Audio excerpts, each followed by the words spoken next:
他这个讲法哈，小时候在做这种车子的话，感觉是非常冷，不是他讲的，因为它的这个冷房效果很好。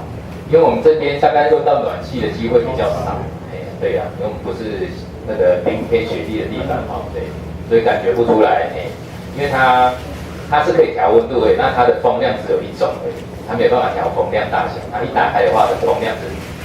就是那么大，其实是非常大的。那它只能调它的那个温度而已，这样子。它的温度就是我刚刚有说过，就是从它的引擎的热水去做一个调节。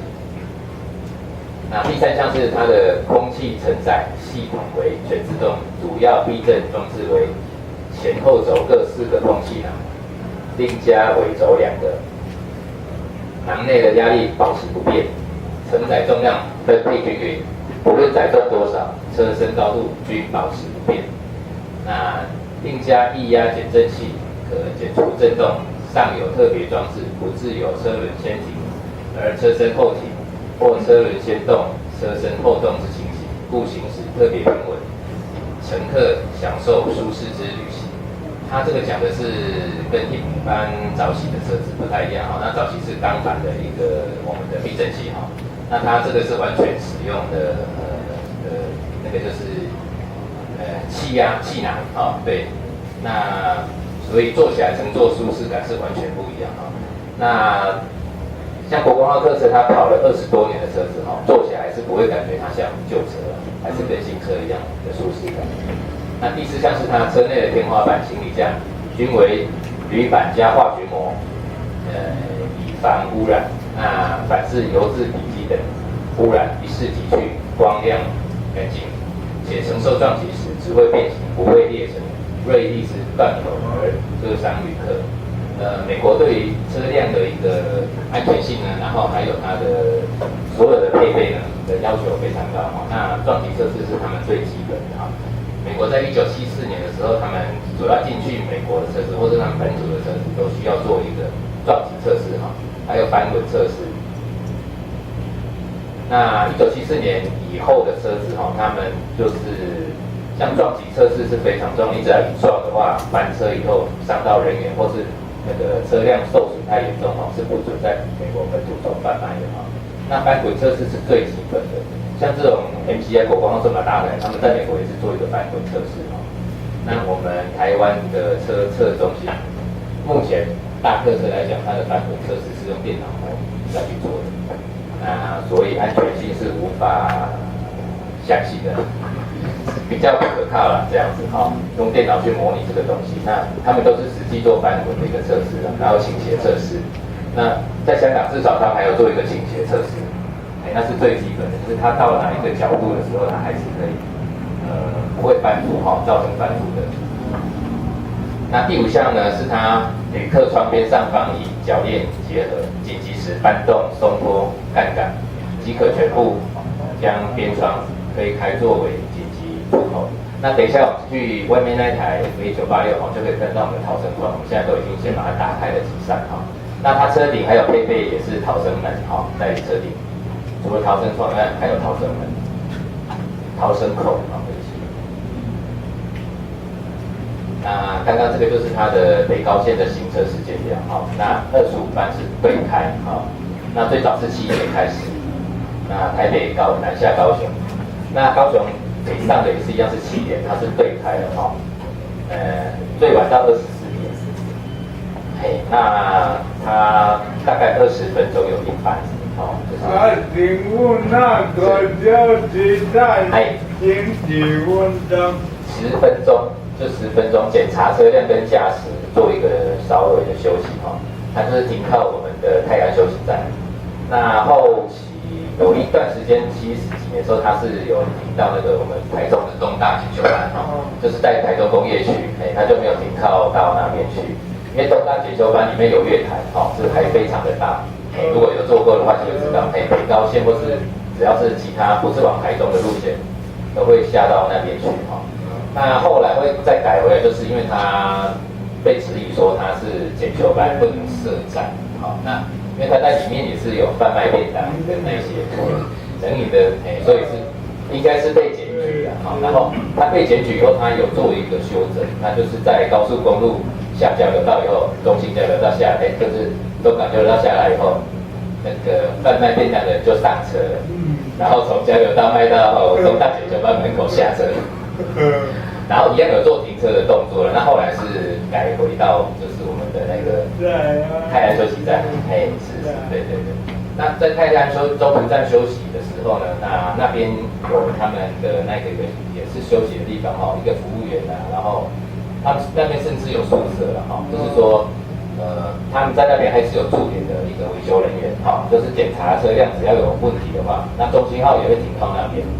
哎，都会做一个检修，或是司机下车的时候一定先去检查他的轮胎哈，最基本的就是巡视车边周围。然后轮胎，他们就是用那个榔头去敲看看，好，看它的磅数够不够这样子。那如果有问题的话，维修人员随时在那边，可以做一个维护这样子。那这边这一张就是中途休息站停靠的泰安休息站，这是很明显的一个很经典的照片然后国光号转弯的时候，你可以看它是倾向跟它转弯不同边，这是它很特别的地方。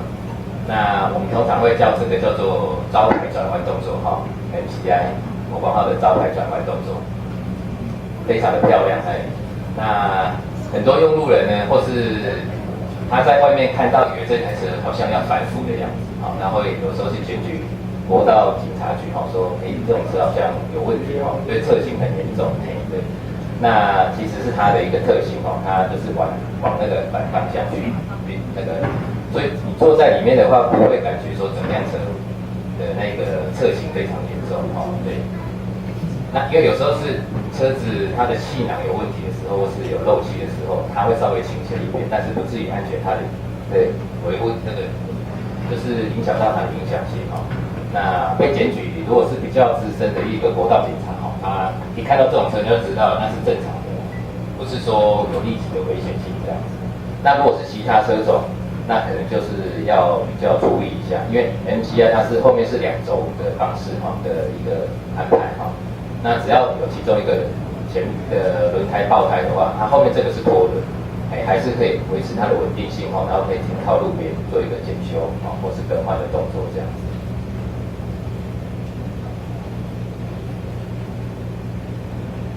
那这个就是刚刚的班次表比较放大的部分20分钟，然后8点以后它是15分钟，除以半这样子。那台七的全盛时期，曾经北高线的，就是台北、台中线，它10分钟就开一班，就跟现在的机场线一样，10分钟就一班，班客班这样子。那这一张就是在那个简介里面的一个 MC8汽车的宣传照。是在高雄吗？是在这个是早期还没有挂牌的，我是后面一个是高雄，对，一个是高雄。它还没挂牌的时候，那有没有大家看一下它这台车有什么不一样？有个地方不是原厂的东西，注意看一下。照后镜变成一般车子，应该是撞断了。它是方形的，很大的一个原厂对。因为它比较突出了，可能有的驾驶还不适应它的一个，可能是倒车或是前进的时候去撞到隔壁的车子。那再来就是它的车辆的服务设备那后面的话它就是一个冰箱它有一个冰箱，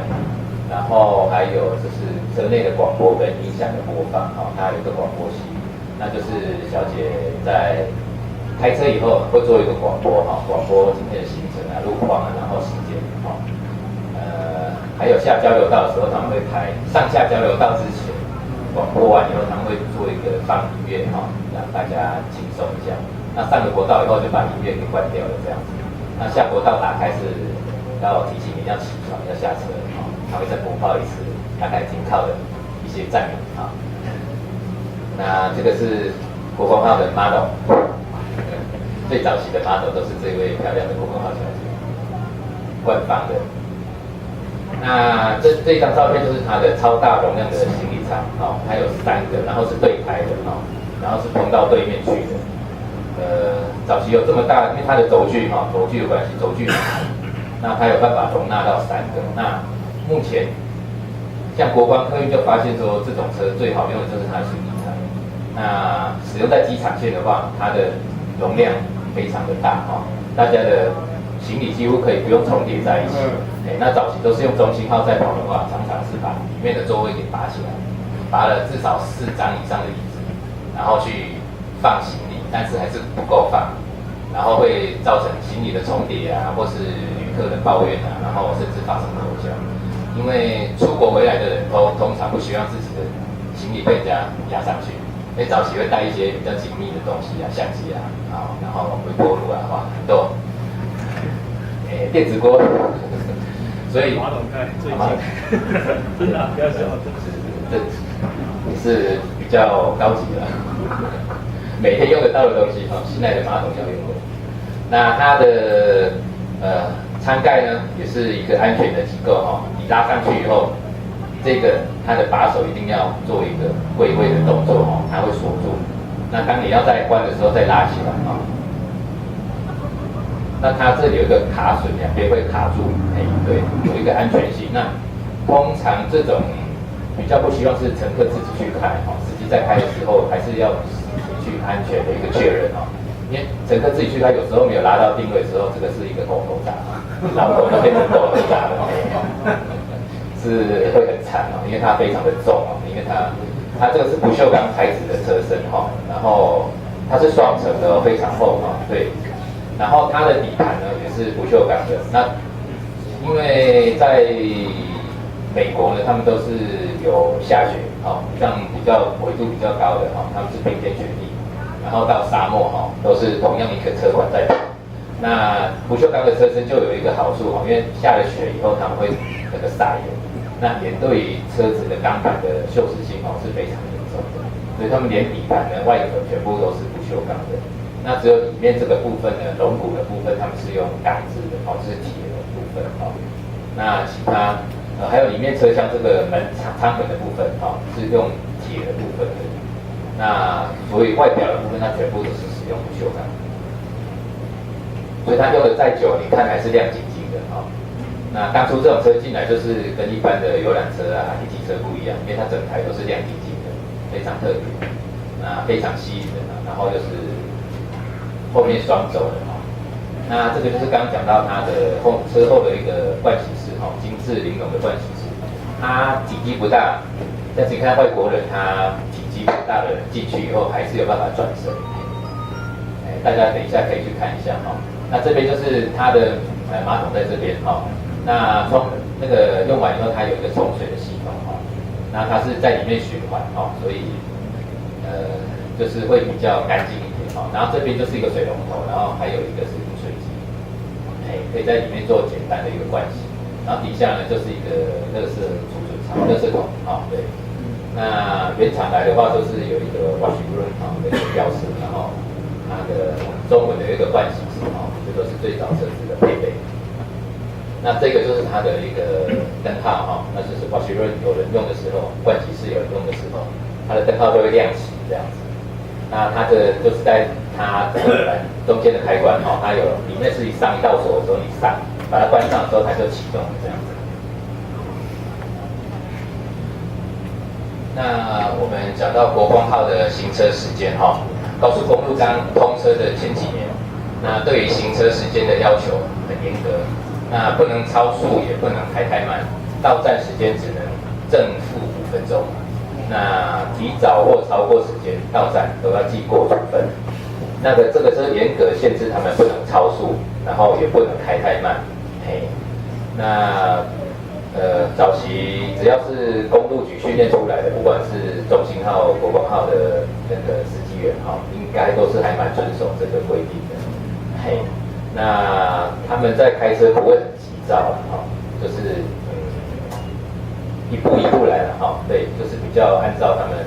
要求的部分去做这样子。那而且还有一个规定就是公路局所辖的普通车、直达车、金马号、中中兴号路上遇见国光号，皆需礼让车道。国光号先行，不能超车哦。对，所以是最高级车种，因为票价最高嘛。那搭乘的人一定会感觉到，比较尊贵的礼遇嘛 ，VIP。对，就是这样子，不能超车哦，你超车一定会被记过，一样。所以它还是有一个阶级之分的，就是车种嘛，高级跟一般的，是有一个差别这样子，因为票价的等级还是不一样。那让其先行，不能超越可见对其之重视。那发车前1小时，那司机员一定要到站检查车辆。那随后发动引擎时，车内温度舒适之后，然后搭配该车班次的国光号小姐所准备的当日报纸、点心、饮料、茶水等物品，整理好服装仪容之后，一切准备妥当，才能进站载客。那国光号小姐她有一个叫做百宝袋一个绿色的，然后你是什么站的，她在外面会打一个，你是哪一个站名，3重站就打3重站，台中站会打3重站。那个百宝袋里面就是装了这些东西，报纸啊，然后杯子啊，然后就是它的那个摩西毛里就是纸巾，还有它车上必须用的东西，然后才能上车那这个就是国光号行车优先的一个照片对，不能任意超越中型号以下等级的车辆不能超越国光号。那早期的话，它这个都是双线道而已那只有在北部的话，这一段是4线道对，3线道，最早是3线道而已。台北下来的话，到林口这一段是3线道，那往南以后都是2线道。其实是不够用的，因为最早建制高速公路应该是就是要一边要做4线道，那可能是早期车子比较少了，他们原先最早设计都是4线道，不是没有钱，设计上是这样子，那钱是分光的。因为我是做工程的，对，那早期有一些比我资深的一个监造员他们一个人把工程做完以后可以分到200万。当时200万，37年前，已经可以买几栋房子。监造人员，因为是4线道啦，所以其实最早真的是4线道。那2线道以后，你看开通不到5天，已经不够使用了。那北高的话，你看塞车8小时、9小时，那是很正常的。4个半小时变成10个小时到12小时，这个变成那个大型停车场那我们再讲到国光号的驾驶员那最早的第一批的国光号驾驶员，那特选拔优良的驾驶技师人在这个公路局的汽车技术训练中心予以驾驶专业训练。那汽训中心在北中南各有一个那那个台北那个北部的是称北训那中部是中训，那一个南训那中训的话是在那个我们的中心新村里面的省训那往后的只要是标准的国光号驾驶，都一定要到汽训中心，至少训练1个月以后，才有办法去驾驶国光号那不是一般的那个随便上车就可以开那么没有那么简单，而且这些训练的有个种子教官会把你从头到尾做一个调教那公路局那时候就是请到国光号驾驶都是特选，然后没有肇事记录优良的驾驶员去遴选的这样子。那国光号驾驶训练依照约定就是跟美国回口巴士公司提供的教材，并派遣教练呢协助驾驶员来台湾训练然后训练的课程特性介绍、演练跟实习。那最早是只有2周的时间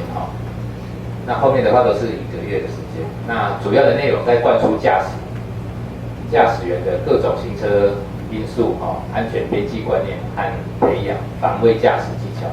确保行车安全。这个防卫驾驶是非常重要的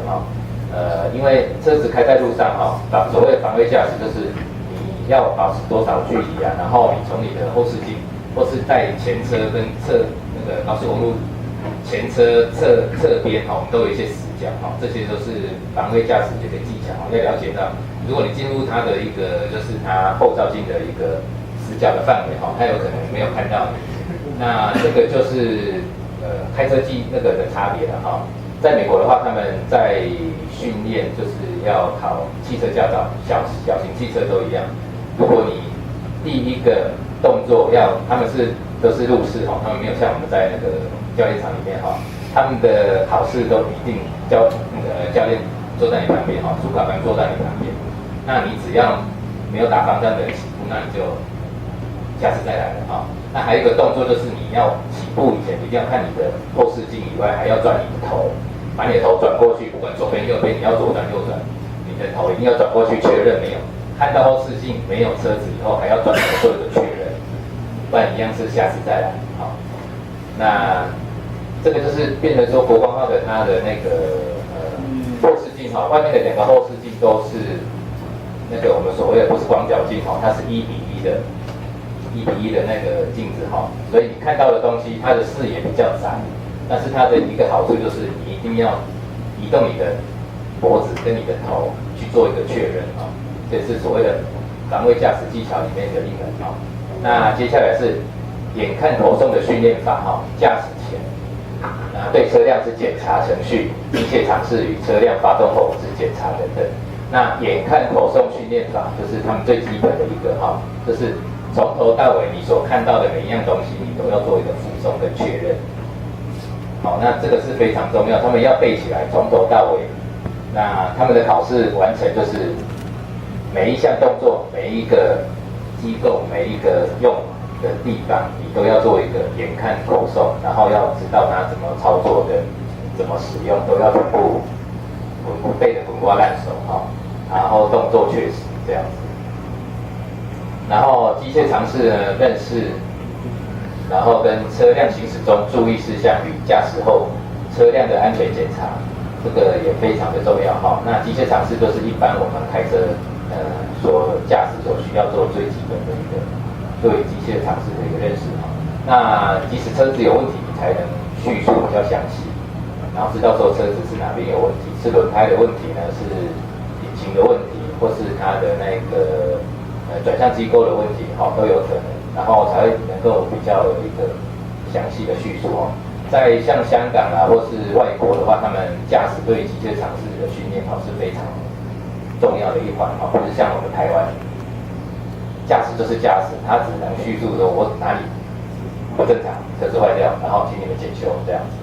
那台湾的机构也不喜欢驾驶去叙述太多了，因为你懂得太多，他觉得很烦。